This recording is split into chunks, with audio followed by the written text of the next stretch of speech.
Good afternoon, students. Today we are going to discuss the hydrostatic paradox. In last video we had discussed absolute and gauge pressure. What do you mean by hydrostatic paradox? Hydro मतलब water, static जो at rest है, liquid मतलब liquid में water है, water जो static है, जो flow नहीं कर रहा है, ऐसा एक वाटर है, that's why we called hydrostatic paradox. Paradox का क्या मीनिंग निकल रहा है कि आपको जो लग रहा है वो है नहीं. ठीक है, तो यहाँ पे ये 3 कंटेनर है. This 3 container are different in shape and size. Okay, ये तीनों में क्या वाटर भर के रखा है और तीनों को एक पाइप से जोड़ के रखा है. अब यहाँ पे हाइड्रोस्टेटिक पैराडॉक्स में क्या है, अगर आप यहाँ पे प्रेशर मेज़र करोगे, यहाँ पे प्रेशर मेज़र करोगे, यहाँ पे प्रेशर मेज़र करोगे, तो you can find out that P A is equal to P B is equal to P C. क्यों ऐसा है? क्योंकि जो भी प्रेशर वाली जो भी टर्म है, जो एब्सोल्यूट प्रेशर वाली जो टर्म है हमारे पास, उसमें एरिया कहीं पे भी नहीं है, क्योंकि ये तीनों का एरिया डिफरेंट है. लेकिन अगर आप P is equal to rho g h लिखो तो यहाँ पे कहीं पे एरिया नहीं है. ठीक है, एरिया आपको एरिया वाली टर्म कहीं पे नहीं है. अब यहाँ पे आप पी ए रखो, रो जी एच. रो क्या है? Density of water. G that is 9.8 और आप 10 ले सकते हो मीटर पर सेकेंड स्क्वायर. और एच मतलब हाइट. देखो तीनों में जो वाटर फिल्ड हुआ है उसकी हाइट सेम है, तो ये भी सेम होगा. अगर P A P B P C find out करूँ तो आपको क्या मिलेगा? P A is equal to P B is equal to P C. That is called hydrostatic paradox. Shape और साइज़ कंटेनर के डिफरेंट है, उसके बावजूद क्या हो रहा है, जो भी प्रेशर एग्जर्ट कर रहा है ये liquid at this point A B and C, that is P A P B and P C are equal. So you can write P A is equal to P B is equal to P C. तो ये hydrostatic paradox है. I hope आपको समझ में आ गया होगा. हम पढ़ लेते हैं क्या है हमारी बुक में दिया गया. The area of the cylinder is not appearing in the expression of absolute pressure in equation 10.7. यहाँ पे कहीं पे भी एब्सोल्यूट प्रेशर नहीं है.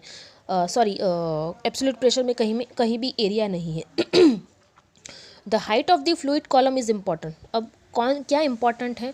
तो height of the fluid column is important and not cross section or base area of the shape or the shape of the container. Cross section area और जो भी शेप है वो इम्पॉर्टेंट नहीं है यहाँ पे.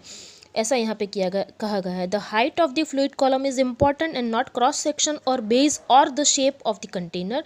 The liquid pressure is the same at all point at the same horizontal level. ये सेम हॉरिजॉन्टल लेवल पर तीनों पॉइंट है. ये हॉरिजॉन्टल लेवल होता है, ये वर्टिकल होता है, तो ये हॉरिजॉन्टल लेवल पे तीनों पॉइंट पे क्या है? The liquid pressure is the same at all point at the same horizontal level, or you can say same depth. The result is appreciated through example of hydrostatic paradox. Okay, consider the 3 vessel A, B and C in figure 10.4 or different shape. They are connected with the bottom of by a horizontal pipe. On filling with water, the level in the 3 vessel is the same. Water level H जो है वो same है. Through the